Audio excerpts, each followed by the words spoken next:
आइए हम जानते हैं इस विषय के कुछ ऐसे लोगों से बात करने की कोशिश करते हैं और जानते हैं ये प्रवृत्तियाँ कैसे उत्पन्न होती हैं और इन प्रवृत्तियों के पीछे क्या लॉजिक है और किस तरीके से इन्हें सुधारा जा सकता है। मैम, सबसे पहले सवाल मैं आपसे करूंगा कि जिस तरीके से ये हिंसात्मक प्रवृत्तियों को लेकर आजकल सबसे ज़्यादा दोष गेम्स और टीवी के OTT कंटेंट्स को बोले या फिर मूवीज़ को बोलिए दिया जा रहा है, तो ये कितना सच है और इसके पीछे का राज क्या है? देखिए, ये एकदम सही बात है। साइकोलॉजी में 1960s से लगातार स्टडीज़ हो रही हैं, जिसमें सबसे इम्पॉर्टेंट एल्बर्ट बेंड्यूरा ने स्टडीज़ की हैं, जिसमें उन्होंने दिखाया है कि हम ऑब्जर्व करके चीज़ों को सीखते हैं। So yes, this has been proved in psychology कि हम देख के बच्चे जो हैं वायलेंस सीखते हैं। This is the first thing. Second thing, in the name of creativity we can not be irresponsible कि हम कुछ भी सिनेमा बना रहे हैं because okay we have creative freedom. So this is irresponsible on the part of producers and directors. आप एक मेरे साथ बिटिया भी है, इस्माइल बिटिया से, चूंकि आप यहाँ पे स्टूडेंट हैं, आप इसको पढ़ रहे हो, आपको क्या लगता है कि इस तरीके से जिस तरीके से समाज में इस तरीके हिंसात्मक फैल रहा है, तो इनको रोकने के लिए क्या किया जाना चाहिए? सर बेसिकली हम स्टूडेंट्स हैं और लाइक हमारे बैचमेट्स हैं, उनमें ये चीज़ें नॉर्मलाइज कर दी गई है कि लाइक ये गेम्स मतलब बहुत अच्छे हैं, लाइक इनको खेलो और लाइक इससे आपको प्लेजर मिलेगा, बट ऐसा नहीं है। ये मतलब चीज़ें बहुत गलत है, तो लाइक आपको एक अवेयर देना चाहिए, लाइक उनको एक काउंसलिंग करनी चाहिए कि नहीं ये चीज़ें गलत है, आपको इसकी तरफ नहीं जाना है।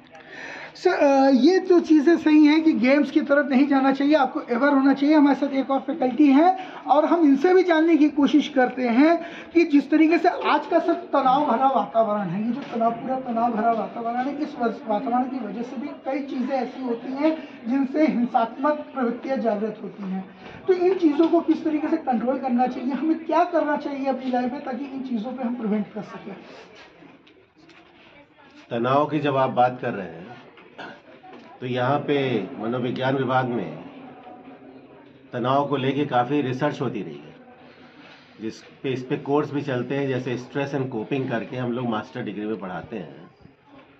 और प्रोफेसर नीना कोहली और उनके अन्य छात्र, कई उनसे पहले हमारे टीचर्स, मैं यहाँ का एलुमनस भी हूँ, अभी यहाँ टीचर हूँ। तो उसमें जो आप बोल रहे हैं तनाव, तो आज सर्वव्यापी हो गया है, ऑल परवेसिव हो गया है। जब उससे कोप करने की बात करते हैं तो कुछ तो व्यवहारिक परिवर्तन की बात है। उसमें जो छोटी छोटी चीज़ें हैं, जैसे म्यूज़िक की बात होती है, योग की बात होती है, खेलने कूदने की बात होती है। अगर किसी चीज़ से कष्ट है तो उसको हर चीज़ से जोड़ने की ज़रूरत नहीं होती है। और जैसे वीडियो गेमिंग मान लीजिए एक कारण है, तो हर समाज में जितनी बुराई है उसका कारण जो है वीडियो गेम नहीं बनाया जा सकता। लेकिन जो हिंसात्मक प्रवृत्ति है ये माना जाता है कि हमें अपने जीन्स से भी मिलती है।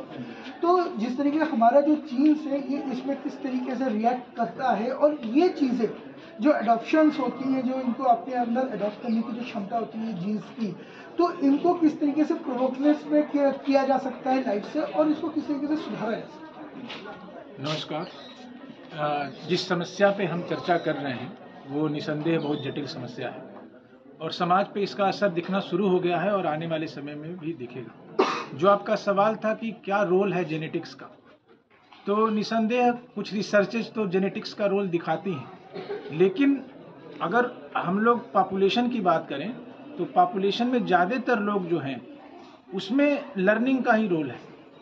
और देखिए जो टूल्स होते हैं, किसी भी तरह के जो टूल्स जो हमारी आसानी के लिए बनाते हैं, इंसान के लिए जीवन आसान हो, उन टूल्स में कोई बुराइयां नहीं है, उन यंत्रों में कोई बुराइयां नहीं है।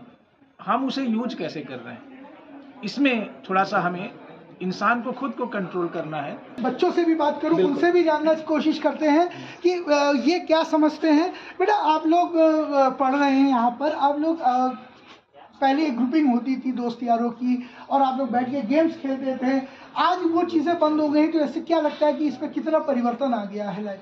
हाँ बिल्कुल सर, परिवर्तन तो आ चुका है कि हमारे समाज, जहाँ पहले हम दोस्त गांव में सब सारे दोस्त मिलकर एक जगह मैदान में खेला करते थे, आज हम वही अपने मोबाइल, अपने इंडिविजुअल डिवाइसेस के साथ कोई ऑनलाइन गेम्स खेलते हैं, जिसमें कि हमारा डायरेक्ट इंटरेक्शन नहीं हो पाता, जो कि हमें समाज से अलग कर दे रहा है। हम बिल्कुल अकेलेपन की तरफ लगातार बढ़ते चले जा रहे हैं।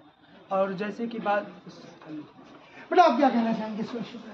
इस पे मैं ये कहना चाहूँगा कि पहले हम लोग, जैसा कि इन्होंने बताया, कि बाहर खेलते थे तो हमारे स्वास्थ्य के लिए भी अच्छा होता था, पर अभी हम लोग मोबाइल गेम्स में इन चीज़ों में ज़्यादा बिजी हैं, फिल्म वेब सीरीज ऐसी तो चीज़ें क्या देख रहे लगता है कि जिस तरह से आप लोग बिजी होते जाते हैं वेब सीरीज में, जिस तरह से कंटेंट ऐसे दिखाए जाते हैं जो हिंसात्मक होते हैं या सेक्सुअल्स होते हैं, इनका आप लोग को लाइफ में एक असर पड़ने लगता है? बिल्कुल इसका असर पड़ता है। मैंने एक किताब पढ़ी थी एज अ मैन थिंकिंग, जिसमें ऑथर ने यही बताया था कि जो हम सोचते हैं वैसा ही हम बनते जाते हैं, और सोचने की प्रक्रिया क्या होती है जो हमारे वातावरण में हो रहा होता है। तो यहाँ पे अगर हम मोबाइल में ऐसी हिंसात्मक चीज़ें देखेंगे तो जाहिर की बात है हमारे विचार भी उसी तरह से ही आएंगे, और अगर वो विचार आते हैं तो व्यवहार भी वैसा ही बनता जाएगा जो समाज के लिए नुकसानदेह होगा।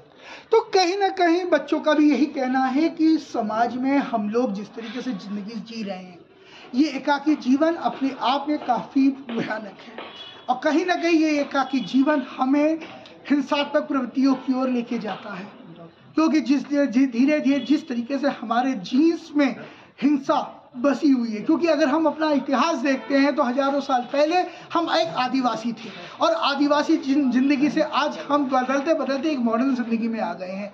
लेकिन शिकार करने की प्रवृत्ति तब भी थी, और वो प्रवृत्ति आज भी हमारे अंदर जीवित है। और यह प्रवृत्ति कहाँ पे दिखती है? जब हम किसी कंटेंट को लेकर अपने अंदर की उस प्रवृत्ति को आगे ले आने की कोशिश करते हैं। तो समाज को इस आईने का दर्शन हम कराने की कोशिश कर रहे हैं। कैमरामैन शोभित के साथ मैं इंद्रजीत बनर्जी, GMD न्यूज़, प्रयागराज।